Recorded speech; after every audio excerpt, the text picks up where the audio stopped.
اور وہ اللہ کی بارگاہ میں ڈرے، اللہ فرماتا ہے میں نے اس کا ٹھکانہ جنت رکھا ہے۔ سبحان اللہ۔ تو ایک اچھی محفل 60 بری محفلوں کا کفارہ بن جاتی ہے۔ سبحان اللہ کی۔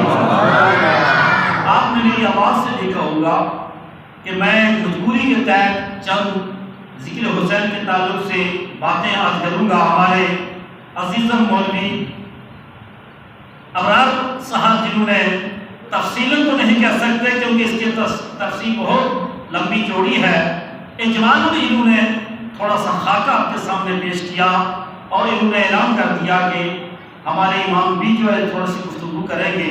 میں چند باتیں آپ کے سامنے رکھوں گا، اس کے بعد انشاءاللہ العزیز ہماری ریاض تیار ہو چکی ہے، اس میں شمولیت ہوگی سب کی دعا میں، اور پھر مائیں بہنیں گھروں میں دعا کریں۔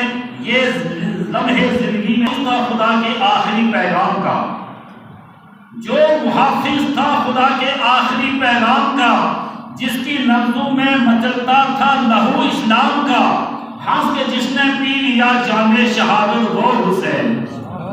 افسوس ہے حسین کا نام آ جائے زبان پر، سبحان اللہ سبحان اللہ۔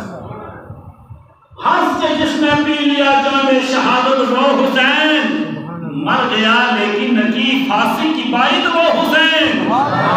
کس نکی جس کی جو ہے وہ موجے کوثر وہ حسین، لاکھ پر باری ہیں جس کے ہیں 72 وہ حسین۔ اور شاعر کیا کہتا ہے کہ انسان اس حسین کی بتا کا سوالو ایسا ہی میدان والو، ہماری کیا مجال ہے ہم ذکر حسین کر سکیں؟ انسان کی کیا مجال ہے؟ انسان اس حسین کی تعریف کیا کرے، انسان اس حسین کی تعریف کیا کرے، نامان جن کے کعبہ کو کعبہ بنا دیا، جس نے دوپہر میں ہمیشہ کے واسطے، آج ہی کے دن جمعہ کا دن تھا وہ، خود جس نے دوپہر میں ہمیشہ کے واسطے جنگل کو کربلا معلیٰ کو بنا دیا، وہ حسین جس کا ہم ذکر کرنے آئے ہیں۔ یہ کون تھے؟ یہ اللہ کے پیارے محبوب صلی اللہ علیہ وسلم کے پیارے لاڈلے شہزادے تھے، حضرت امام حسن، امام حسین اور حضرت امام محسن۔ یہ 3 بھائی تھے حضرت فاطمہ رضی اللہ تعالی عنہا کے اپنے پاس سے۔ امام محسن تو شروع سے چلے ہی ہے، اللہ کے نبی صلی اللہ علیہ وسلم نے ارشاد فرمایا میرے صحابہ میں آپ کو انا تارک مستقلین، میں آپ کو 2 چیزیں دے کر جا رہا ہوں، ان قریب میں آپ سے جدا ہونے والا ہوں، اللہ کا مقرب فرشتہ میرے پاس آنے والا ہے، اللہ کا پیغام لانے والا ہے، اور میں اپنی اس امانت کو اللہ کی بارگاہ میں پیش کرنے جا رہا ہوں۔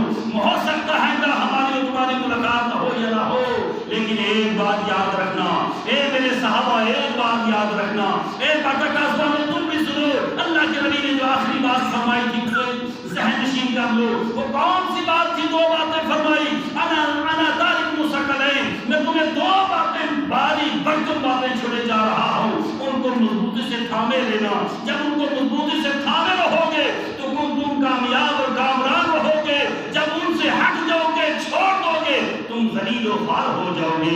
صحابہ نے عرض کیا یا رسول اللہ، ایک صحابی کھڑے ہو جاتے ہیں، عرض کرتے ہیں یا رسول اللہ فینا گاؤں میں لگی، یا رسول اللہ، یا رسول اللہ میرے ماں باپ آپ پر قربان ہو جائیں، تو کون سی 2 باتیں سننا چاہتے ہیں آپ؟ 2 باتیں، لیکن ان باتوں پہ عمل کرنا ہوگا۔ اگر نبی کے غلام ہیں تو ان باتوں پہ عمل کرنا ہوگا۔ اللہ کے نبی صلی اللہ علیہ وسلم نے ارشاد فرمایا میرے صحابہ سب سے پہلی بات، اول کتاب اللہ فیہ الہدی والنور، پہلی بات یہ اللہ کی کتاب قرآن عظیم جس میں ہدایت بھی ہے روشنی بھی ہے، سبحان اللہ۔ اول کتاب اللہ فیہ، یہ وہ کتاب ہے جس میں ہدایت بھی ہے نور بھی ہے، اس کتاب کو صبح قیامت تک پکڑے لینا مضبوطی سے۔ اب میں آپ سے پوچھنا چاہتا ہوں، حضرت زید بن ثابت فرماتے ہیں خوب ابالا نبی پاک صلی اللہ علیہ وسلم نے خوب ابالا صحابہ کو اس کتاب کے بارے میں. یہ اللہ کی کتاب ہے، لابرائے کتاب ہے، یہ بلا شک و شبہ والی کتاب ہے، یہ ہدایت والی کتاب ہے، یہ شفا والی کتاب ہے. اس کتاب کو تھامے رہو گے کامیاب رہو گے، تمہاری زندگی کامیاب رہے گی. جب تمہیں خواہی مسلمان زیستن نیست ممکن جزء قرآن زیستن. اے میرے صحابہ جب اس کتاب کو سینے سے لگائے رہو گے تم کبھی بھٹکو گے نہیں، تمہیں کوئی ظالم آج نہیں پہنچائے گا. اس لیے کہ اس کتاب میں ہدایت بھی ہے، اس کتاب میں راستہ بھی ہے، اس میں حق و باطل کی پہچان بھی ہے، اس میں واقعات بھی ہیں، اس میں قصے بھی ہیں، اس میں تمہارے لیے شفا بھی ہے. یہ آج ہم لوگوں نے اس کتاب کو صرف چھو منتر کے لیے رکھ دیا ہے. مولوی صاحب بیمار ہوں کوئی سورت پڑھ کے دعا کر دو، دم کر دو. یا پھر ہمارا جھگڑا ہوا تو جھگڑے میں کوئی بات نہ مانی، چلو جی چھوٹے سے چلتے ہیں قرآن اٹھاتے ہیں.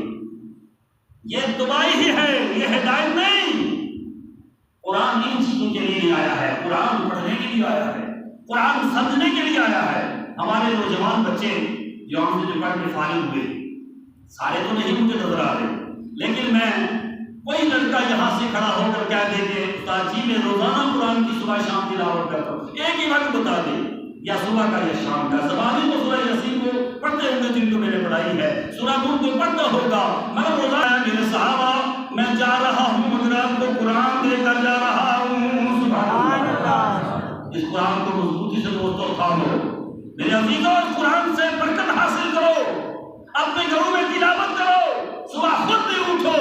اور جو نہیں پڑھ سکتا اس کے لیے یہ حکم ہے وہ صبح اٹھ کر قرآن پاک. فرمایا اگر کسی بہت ساری عورتیں جن کو مہینے میں بیماری ہوتی ہے وہ ناپاک ہو جاتی ہے، ان کے لیے حکم ہے کہ وہ اٹھیں باوضو ہو جائیں، ہے ناپاک مگر مصلی بیٹھ کر اللہ کا کچھ نہ کچھ ذکر کریں.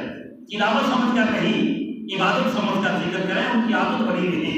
اور فرمایا اسی طرح جب قرآن کو پڑھنا چاہے آپ جرم ہے ناپاک ہے پھر بھی حکم ہے کہ آپ قرآن کو ہاتھ نہیں لا یمسو الا المطہرون، ناپاک ہاتھ نہیں لگا سکتے، مگر آپ زبانی دعا کے طور پر پھر بھی قرآن پڑھیں، آپ کو اس کی بھی برکت ملے گی. سبحان اللہ. قرآن کو چھونا بھی ثواب، قرآن کو پڑھنا بھی ثواب، اور قرآن کو جو ہے وہ دیکھنا بھی ثواب. تین ثواب آپ کے جاری رہیں گے.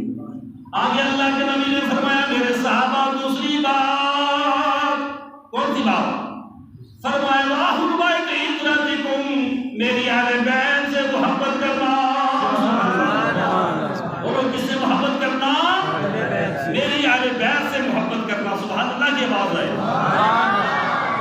تین مرتبہ اللہ کے نبی صلی اللہ علیہ وسلم نے ارشاد فرمایا واہل بیت اذکرکم اللہ فی اہل بیتی، اذکرکم اللہ فی اہل بیتی، اذکرکم اللہ فی اہل بیتی. فرمایا کہ تین مرتبہ میں آپ کو اہل بیت کا ذکر یاد کرواتا ہوں، میرے اہل بیت کی ذکر کرنا، میرے اہل بیت کی کا ذکر جاری رکھنا. آپ بتاؤ ہم اہل بیت کی کتنی محبت کرتے ہیں؟